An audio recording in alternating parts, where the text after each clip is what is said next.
ها هذا دي بقول لابنو محمد أما أحمد يا وكيميت أريق أمرودك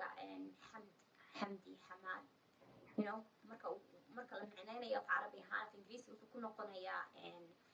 noqonayaa ilan magac carabtu wax kastaba erey kastaba maaragtay ama fafkii hore ama xitaa afkan Hebrew-ga ha ahaado ya waxaan vowelska la yidhaaho ya shaqalada miyaa la yidhaha Soomaali kuwaasi waa la interchangeable way waa la bedelaa ma fahantay xamed marka xamd hadday meesha taalo dee ama obaad gelinaysaa ama a baad gelinaysaa ama u baad gelinaysaa ya waxay ku xidhan tahay ujeedada laga leeyahay so magaciisa xamd weeye marka xamdkan haddaad u fiirsatid markay ingiriisi ku macneeyaan waxay dhahaan waxa weeye the praiseworthy ama waxa weeye commendable one ya nacam qof wax fahmaya weeye basically ya marka adduunkan maxamed kastaba intee maxamed bayna soo maray horta haddaad maxamed sheekooyinka maxamedka markaad u fiirsatid maxamed siyaad baray isaguba dee maxamed siyaad baraya maxaan ku idhahaaye intee maxamed baa jirta Soomaali badankoodu wiilka ugu horeeya ama wiil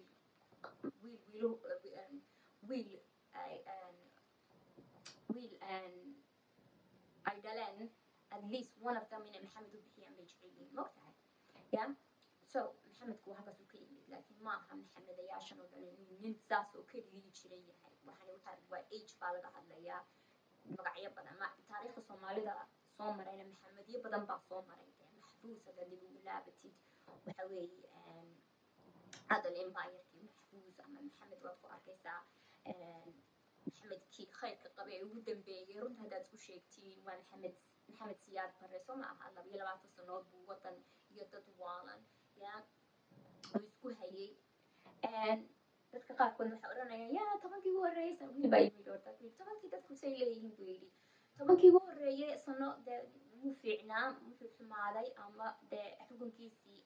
xumaadeen 10kii ugu dambeeyay there's reason soo maaha ya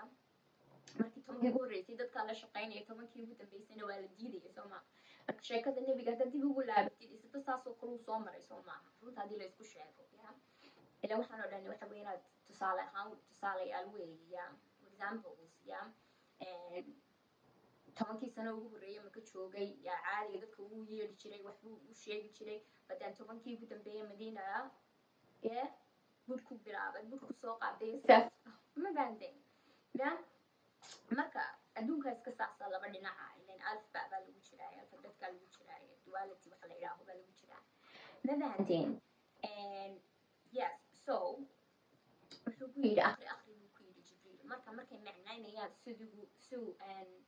dee qur-aanku ugu soo degayaa wax qornaa ilaan qur-aanku waa wax qornaa weeye siduu qur-aanku ugu soo degay waxa weeye waxay dhahaan af carabi ahaan waxyi oo kale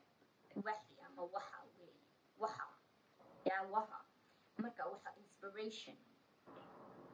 weeye ama waxay dhahaan ingiriisi ahaan si qarsoon aqoon qarsoon dee wadihiisa lagu soo shubay markaasuu dadkii usoo bandhigay waxaan oo dhan waa inaad adigu dee horta waa inaad adigu wixii akhridaa soo maaha iqradan lagu sheegaya wixii adduunkii wixii ka jira inaad akhridaa isku eegtaa weeye ya inaad qof daba fadhiisataa ma aha yaa ileen qofkaasi akhro dadka kula geli maaye mogtahay adigu waa inaad cilmigaada isticmaashaa so saasuu ugu soo degay now suurat al-najm way ka hadlaysaa Jibriil ya waxay also ka hadlaysaa ليلة الخضر كان كهدليسا يا waxay also ka hadlaysaa sheekada Aldebaran aan leeyahay starkan ama najmku waa Aldebaran wala iyadaaba it's sharaxday yeah because حكيم فقري سوغاي تفسير yeah so waxay ka hadlaysaa sanabiyadii laat iyo uza iyo manaat la oranayay ay dhaheen markuu sheekada haddaad dib ugu laabatid markuu nebigu qurayshtii la hadlayay ya nacam picture yourself qurayshtii la hadlayay wuxuu leeyahay waa sanadkii shanaad bay ahayd sanadkii shanaad dacwadiisa waday ya markaasuu wuxuu ka hadlay waa markuu ka hadlay laat iyo uza iyo manaan marka waxay yidhahdeen quraashtii waxay moodeen inuu sida imikeeda inoogu fasiraan waxay yidhahdeen quraashtii waxay moodeen inuu tusayo maaragtay ama inuu si fiican uga hadlay sanabadoodii ya waa saddexda gabdhood ee ilaahay dhalay la oranayo balaakiin haddaad u fiirsatid ya wax kalaa kuu soo baxayo nacam haddaad garanaysid sheekada ku saabsan Pleiadianska iyo Aldebra haddaad garanaysid dan waxbaad fahmi karaysaa iyo suuratalkaaf haddaad u fiirsatid waxbaad fahmi karaysaa marka waxa ku qoran suuradda waxa ku qoran idinkoo wiilal jecel nacam wiil inaad dashiin jecel sideed u oranaysiin ilaahay gabdhuu leeyahay ya marka waxbaa yar jira sooma marka waxaa lala hadlayaa maadaama adigu rabtid inaad wiilo dhashid ya maxaad ilaahay ya ugu dhejinaysaa inuu just gabdho un dhalay ma fahanteen because Pleiadianska ya waxa weeyi 7 gabdhood oo walaala waxa la yidhahdaa 7 sisters Aldebrana waa daba socotaa 7 gabdhood ee walaala suuratalkaafna oo Pleiadianska ka hadlaysa waxayna leedahay 7 wiil ayaa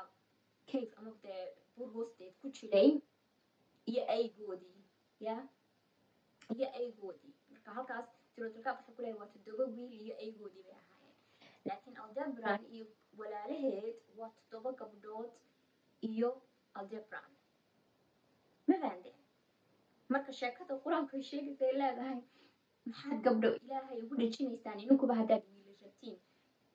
labada dabalkii baa lagu tusayaa ma fahanteen suuratal najm xitaa waxay ka hadlaysaa aygan ya la idhaaho Sirius oo Orion waa aygii midoobay Orion daba socday ama ilaalinayay weeydi ya marka aygu xitaa Sirius xitaa way ku jirtaa suuratal najm so the whole story makes sense haddaad wixii kale cilmigii kala garanaysid ya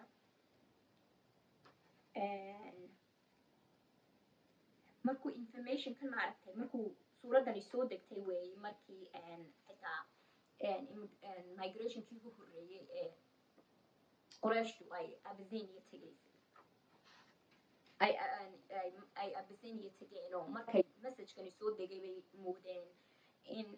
dee dhulkii nabad yahay way soo laabteen markaasay ogaadeen waa weli waxbaa jira markaas haddana dib loogu laabtay Abyssinia maxaa kale so messagekii usoo degay wuxuu usoo degay concept af carabi lagu idhaaho waaxi ama waxa ya waxan waa maxay waa waxa waa su-aal weyn yuhuudduna waxay tidhaahaa